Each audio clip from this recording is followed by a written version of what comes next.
ఈ మాటలే మాకు బలం తండ్రి. దయతో జ్ఞాపకం చేసుకోండి తండ్రి. ప్రతి సులువ మాట మా మా ఆత్మను బలపరచండి, మా అంతరంగాన్ని బలపరచండి.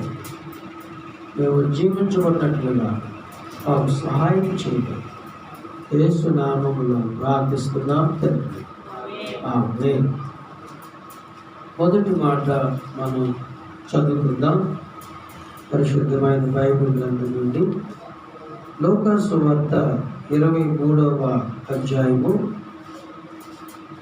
34వ వచనాన్ని మనం చదువుకుందాం. యేసు తండ్రి, మీరేమి చేయించున్నారో మీరెరుగరు కనుక వీరిని క్షమించమని చెప్పాను. వారు ఆయన వస్త్రమును పంచుకొనుటకై చీట్లు వేసిరి.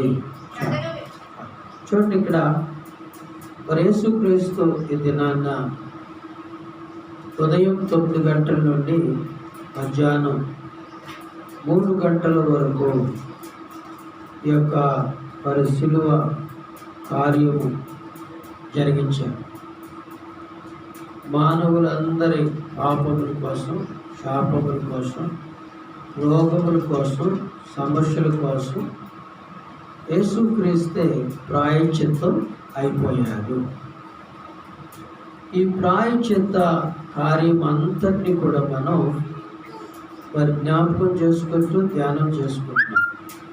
అందులో ముఖ్యమైనది 7 ప్రాముఖ్యమైన మాటలు. మొదటి మాట, తండ్రి మీరేమి చేయించున్నారో వీరు ఎరుగురు కనుక వీరిని క్షమించండి అని చెప్పారు. మరి క్షమించడం, ఒక తప్పు చేసిన వ్యక్తిని క్షమించటం అనేది గొప్ప విషయం. మరి అక్కడ సిలువ వేస్తున్నప్పుడు ప్రజలందరూ కూడా సిలువ వేయమని చెప్పారు. మతాధికారులు కూడా సిలువ వేయమని చెప్పారు. మరి పిలాతు కూడా వాళ్ళే సంతోష పెట్టాలని చెప్పి ఆయన కూడా సిలువ వేయమని చెప్పారు. మరి హింసించారు, దూషించారు, అనేకమైన మాటలు, కోపం పుట్టించే మాటలు అన్నారు, దూషించారు, బాధ కలిగించే మాటలు చెప్పారు, కొట్టారు. ఆయన్ని అనేక విధాలుగా మరి చిత్రహింసలు చేసినట్లు చూస్తాం. మరి యేసుక్రీస్తు ద్వారా మనకి తెలుసుకోవలసిన విషయం ఏంటంటే క్షమాపణ. అలాంటి వారిని అందరిని కూడా క్షమించాడు. ఇలాంటి గుడ్ ఫ్రైడేలు అనేకమైనవి క్రైస్తవులు చేస్తున్నారు, కానీ మరి పొరుగు వారిని క్షమించటం అనేది రావటం లేదు మనిషి. ఆ క్షమించటం అనేది వస్తే గొప్ప ఆత్మీయతను మనము అనుభవిస్తాము. మామూలుగా ఉన్న వారిని క్షమించటం తేలికే, కానీ కొట్టిన వారిని క్షమించటం, తిట్టిన వారిని క్షమించటం, బాధ పెట్టిన వారిని క్షమించటం, శ్రమ పెట్టిన వారిని క్షమించటం, దుఃఖ పెట్టిన వారిని క్షమించటం, ఇది గొప్ప విషయం. కాబట్టి సిలువలో అందరినీ క్షమించాడు ఆయన. అందరినీ క్షమించాడు ఆయన. ఒక్కరి మీద కూడా ఆయన పగ పెట్టుకోకుండా, కోపం పెట్టుకోకుండా అందరినీ కూడా ఆయన క్షమించగలిగాడు. మరి మన పాపములను క్షమించటం అంటే ఏంటో 4 విషయాలు విజ్ఞాపనం చేస్తాను. మన పాపములను ఆయన క్షమించటం అంటే ఏం చేశాడో 4 విషయాలు విజ్ఞాపనం చేస్తాను. కీర్తన 103వ కీర్తన 103వ కీర్తన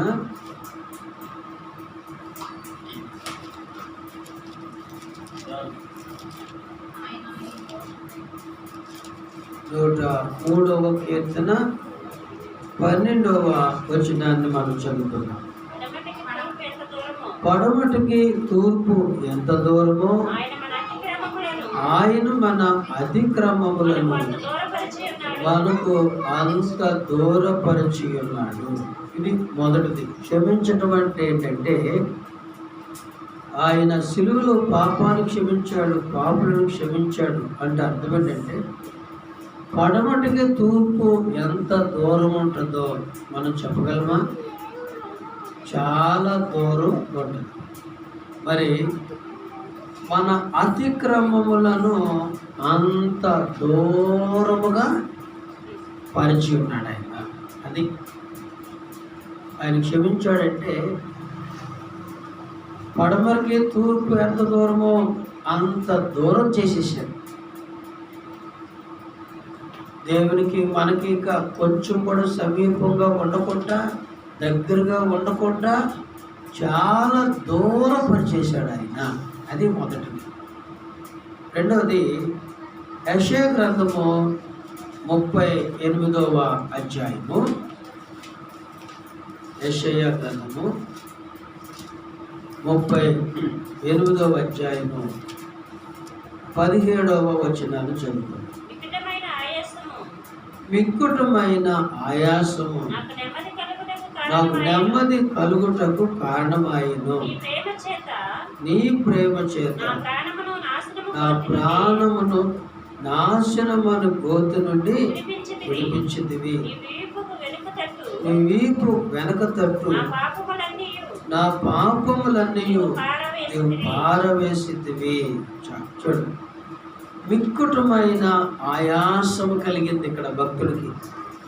మిక్కుటమైన ఆయాసం హిజ్కియా, ఎందుకంటే ఆయనకి మరణకరమైన రోగము వచ్చినప్పుడు ఆయనకి ఆయాసం కలిగింది, అంటే బాధ కలిగింది.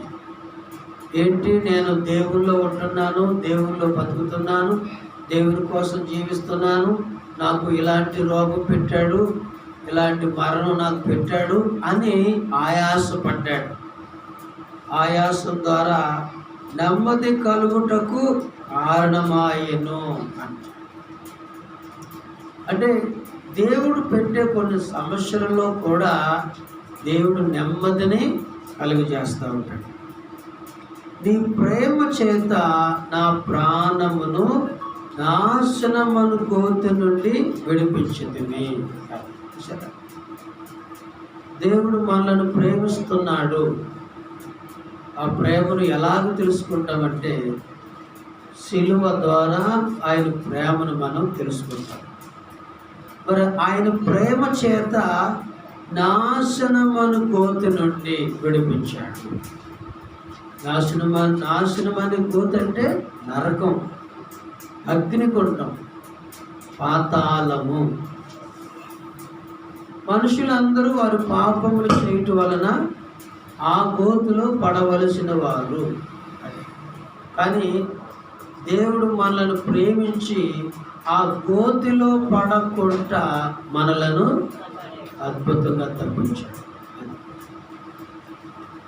నీ వీపు వెనక తట్టు నా పాపములన్నీ నీవు పారవేసితివి. ఇది రెండో మాట. మొదటి మాటలో తూర్పుకి పడమరకి ఎంత దూరం ఉందో అంత దూరపరిచాడు మన పాపాన్ని. రెండో దాంట్లో వెనక తట్టు మన పాపములన్నీ కూడా పారవేశాడు. వెనక్కి వెళ్ళిపోయింది. మన ముందు నడిచే పాపాలు ఇప్పుడు వెనక్కి వెళ్ళిపోయి మనకి దూరం అయిపోయినాయి అన్నమాట.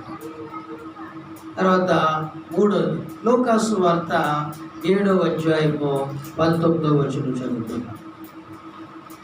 లూకాసు వార్త 7వ అధ్యాయము 19వ వచనాన్ని మనం చదువుకుంటే,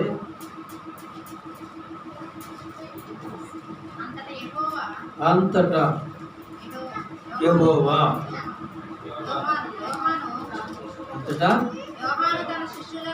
అంతటా యోహాను తన శిష్యులలో Luka 7:19. అంతట యోహాను తన శిష్యులలో ఇద్దరిని పిలిచి, రాబోవాడవు నీవేనా? మేము మరి ఒకరి కొరకు కనిపెట్టవలనా అని అడుగుటకు వారిని ప్రభువునందుకు పంపెను. తర్వాత ఇక్కడే లూకా సువార్త 7వ అధ్యాయము 47వ వచనం. ఆమె విస్తారముగా ప్రేమించను కనుక ఆమె యొక్క విస్తార పాపములు క్షమించబడినని నీతో చెప్పుచున్నాను.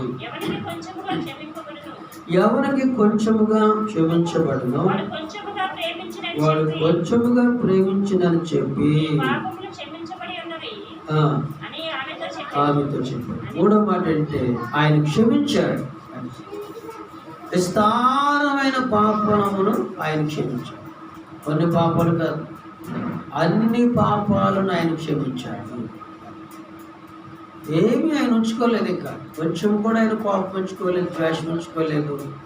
అన్నిటినీ అసూయ, ద్వేషము, కోపము, పగ, ఈర్ష్య, భేదములు, విమతములు, మతభేదములు, కులభేదములు, అలాంటివి ఏమి ఉంచలేదు. ఒక్కటి కూడా ఉంచలేదు, కొంచెం కూడా దాచుకోలేదు. ఆయన పూర్తి క్షమించేశాడు.